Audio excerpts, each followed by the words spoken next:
uh, this mean, standard deviation, or average common methods, and the results that have originated were, because we had some dimensions and 13 statements were developed. The statements developed by, suppose, the current disposal of sewage from houseboats is harmful for Dal Lake. Houseboat owners agreed to this, that it is harmful, but at the same time they wanted that there should be some system in place that will mitigate the process and mitigate the issue. But government had something in mind which had been proposed by famous consultancy that was based from New Zealand, and they had suggested that there should be that floating septic tanks and that whole system which will be put in place so as to mitigate the sewage into the lake. But that cost of installing such a system needed money, needed financial backing, and government was not ready to incur that, and they wanted that houseboat owners should also contribute in installing that system. So regarding that, houseboat owners were found to be reluctant, because they said that this drainage system is always provided by the municipalities for the house developers, and so should be for us also. Why we will bear the burden of contributing in the installation of such a system when it lies in the responsibility of the government? Then there was realignment, which was another thing that was into the consideration of the government, because actually they wanted to realign the boards in such a way so that they can be connected with the drainage system of the city as it is for the housing.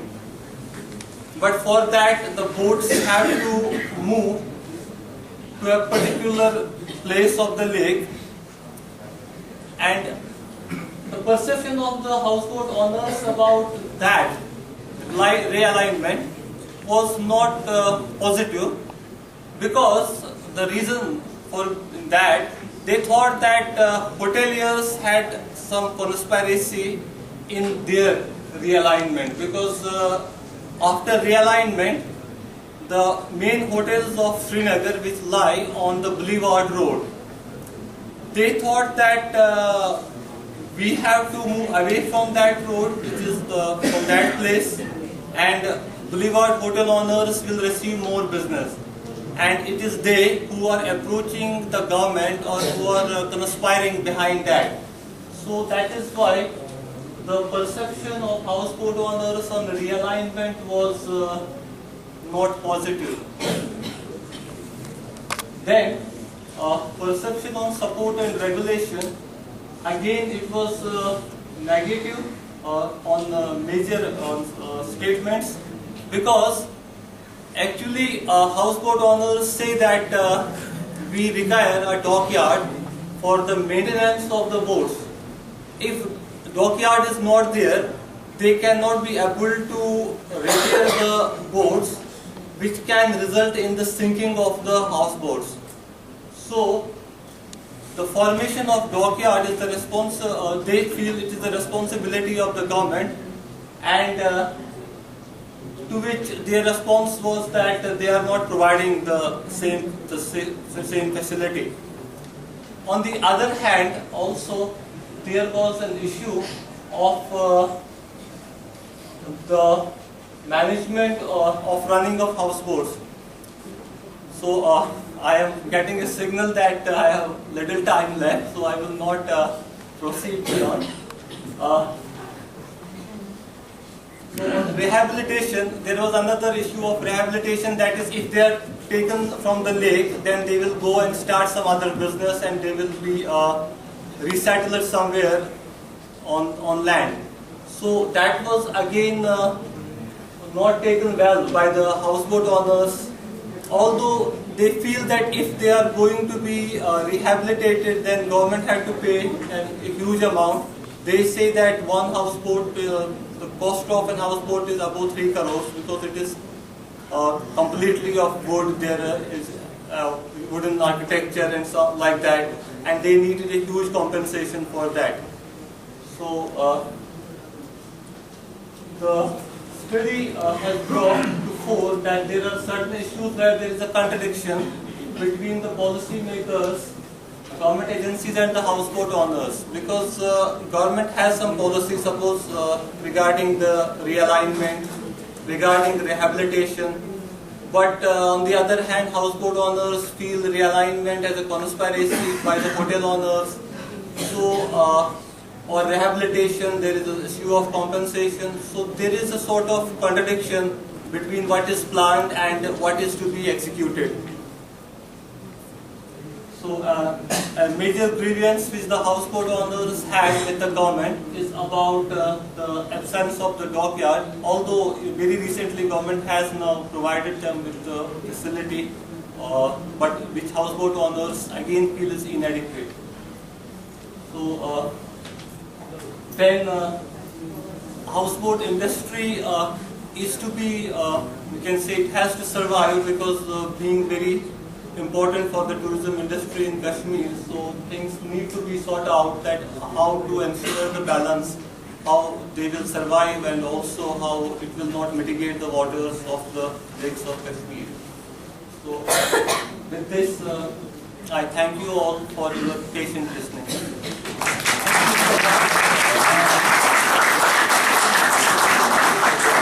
Giving us the history of how houseboats have actually evolved through the British period.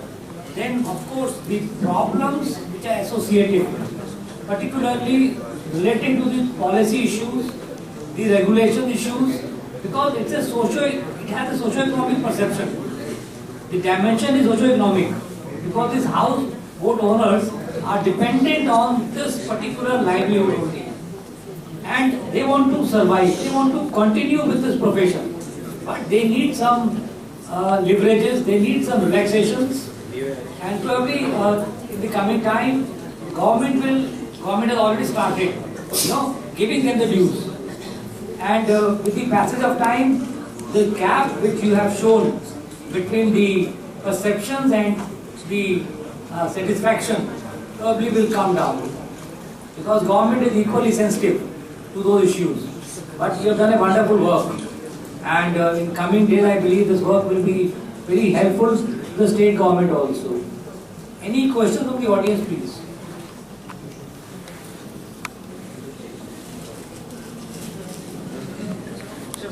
No, most of us in our NCERT books have seen those shikaras, and when we were in our old school days, we have seen. Houseboats is that concept which Mr. Abrar has spoken about. Any question on that?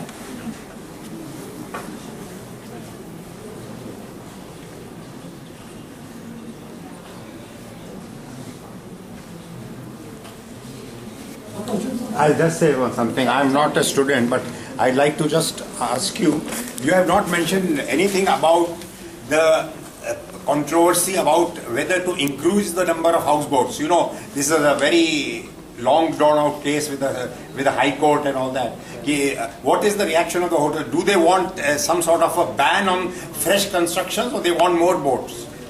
Actually, I had not mentioned that houseboat owners managed to get a stay from the Honorable Supreme Court of India to the High Court verdict that was passed in 2009. So that is the status quo is on.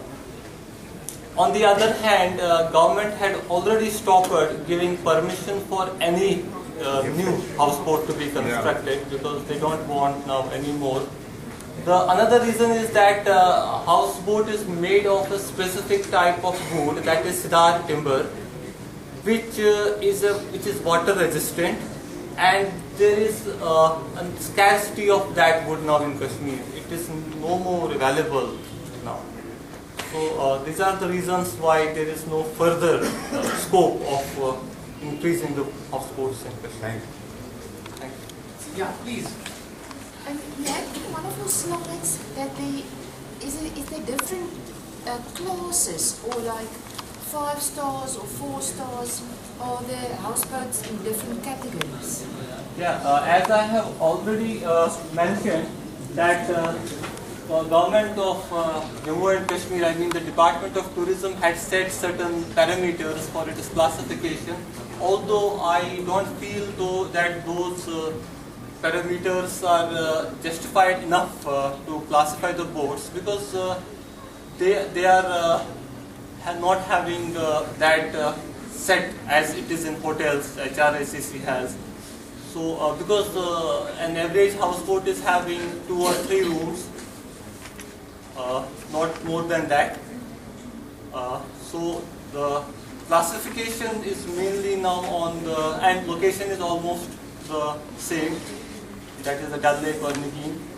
So the classification is now just on the perception of the tourism department, although there are no set specific parameters for the classification. As I had already told that there is no new construction of houseboats, so they have been already there and already they have got that sort of classification. So they don't grade them every 5 years to say, well, this one is now better and this one is, the standard is not that good. It's, No. You've got that classification and that's what you have. Yeah, they are not getting, I mean, the revision of the classification. Suppose as in hotels, there is sometimes it will move up, sometimes it will go down. So that is not the case with the houseboats, as I already mentioned. And the license which you take for running the business of houseboat, that also goes through also license the houseboat, or is there going to be duration for that? No, actually, the registration is to be given by the state government, Department of Tourism. And although they have a one-time registration, because no now, I already told you that no new registration takes place. So they have one-time registration. Even now they don't have to go for the renewal of registration. Why? Because the High Court had already passed the verdict about the renewal of the boards, and now they have approached the Supreme Court, which had given the stay. So it is in a status quo. They no more approach the government for its renewal or something. Like who's going to determine the age of this houseboat? Like how much time can you run it?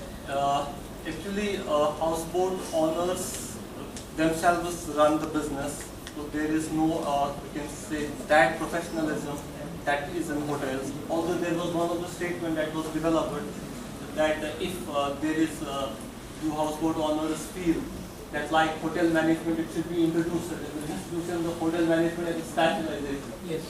So although their perception was positive about that, they feel that if new professional inputs will come, they will take it well. But due to the High Court verdict, so nothing is taking, we can say, place in that direction. Thank you, Mr. Bhatt. Thank you. Thank you. Round of applause, please.